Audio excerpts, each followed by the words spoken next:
Okay, truth number 16. Temptation is a winnable battle.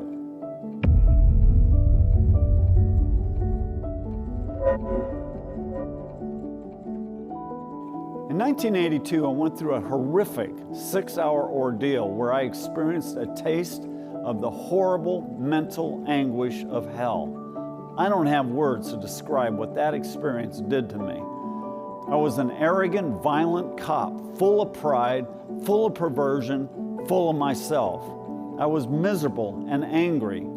Then I had a run-in with the Almighty that devastated me and humbled me before the Lord. After going through that grueling experience, I could not imagine ever returning to my sexual sin. Yet 3 weeks later, I was sitting in my apartment one morning and the old sexual temptations once again overcame me. And once again, I allowed myself to be led off into sin without so much as an argument. It was the same old sexual trance that left me feeling powerless to stop myself. One day not long after that, I read 1 Corinthians 10:13.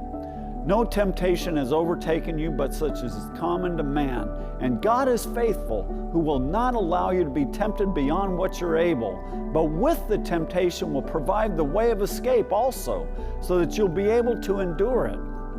This verse really stumbled me because it didn't seem to line up with my experience. Where was the way of escape for me that day? Where was the strength to say no to that powerful temptation? And once I caved into that temptation, why did I feel so utterly impotent to stand up against those that followed? It was years later that I came to understand that to see the truth of this verse, you must read it in its context. That begins at the end of chapter 9. Paul said, "Do you not know that those who run in a race all run, but only one receives the prize? Run in such a way that you may win. Everyone who competes in the games exercises self-control in all things." He went on to say, "I discipline my body and make it my slave so that after I have preached to others, I myself will not be disqualified." Paul was describing to these Corinthian Christians the disciplined life he led. He was letting them know that even he could be destroyed if he didn't maintain control over his carnal nature. The word disqualified he used here is the same word he employed in Romans 1:28 when he talked about God giving sexual sinners over to a reprobate mind. As he opened chapter 10, he used the children of Israel in the wilderness as an example of disobedience and unbelief. In verse 6 he said, "Now these things happened as examples for us, so that we would not crave evil things as they also craved." Then in verse 8 he said, "Nor let us act immorally as some of them did, and 23,000 fell in one day." He wrapped up this line of thought in verse 12 where he said, "Therefore, let him who thinks he stands take heed that he does not fall." When you look at the whole context here, there's no other possible way to understand it than to say that this is a sober warning to be very careful about the way we live our lives. If Paul were to condense this whole passage down into a simple sentence, I think it'd sound something like this. I live a very disciplined life because I don't want to end up like those Israelites who, in spite of all their spiritual privileges, were destroyed because they gave over to sexual sin and idolatry. And that shows the difference between Paul's life and my life in 1982. I had not yet learned the importance of living a disciplined life. You see, you don't prepare to face temptation at the moment of attack, you prepare for it in your daily life. A good illustration of this would be boxing. When I was young, I spent some time working out at a local boxing gym.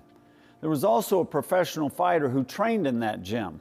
Of course, he fought for a living and was far better at it than I was, but I remember having the sense that he didn't seem to train all that hard. One night I went to see him box at the Memorial Auditorium. I was excited to see him in action, but it turned out to be a pretty disappointing night. His opponent sensed his weakness and went right after him, knocking him out in the first round. Why did he lose that fight? Because he was undisciplined and sloppy in his training. Listen, skill alone won't win a fight. A good boxer knows that if he can't conquer himself in the gym, he will never overcome his opponent in the ring. The loafer runs 2 miles rather than 10. He quits his workout when he gets tired. He picks sparring partners who aren't a challenge. The fighter who has gotten into the habit of going the easy route has trained himself to be a loser. No matter how skilled he might be, when he gets into that ring, his lack of discipline and his unwillingness to be hard on himself is going to become evident to all. You could say that the reason I caved into that temptation in 1982 was because I had not yet learned to do my road work. And when you think about sexual addiction, you could really say that it's nothing more than a string of lost fights with temptation. A man is tempted to indulge in some form of sexual sin and he gives in to it. Then he's tempted again and gives in again. And on it goes, one defeat after another. Through my repeated failures, I had developed a defeatist attitude. I was in the habit of giving up as soon as the temptation presented itself. That fatalistic attitude wasn't going to change until my thinking changed. And my thinking couldn't change until I knew what it meant to spend quality time with the Lord every day. Finally, in late 1984, I started praying and spending time in the Word every morning. What followed were several months of freedom. Then in May 1985, the enemy caught me at a weak moment and I caved into a temptation to visit a prostitute in a massage parlor. But I was so disgusted by that experience that I never committed adultery again after that. I didn't realize it at the time, but my devotional life had made it possible to develop a lifestyle of victory. My failure in that massage parlor turned out to be an anomaly to this new way of life. It wasn't until later that I made the connection between my newly found freedom and my growing relationship with the Lord. Listen, temptations are as much a part of the Christian life as going to church. In fact, they're a necessary element to our probationary time on earth. This world is a testing ground to see if we will choose to live for God or for self.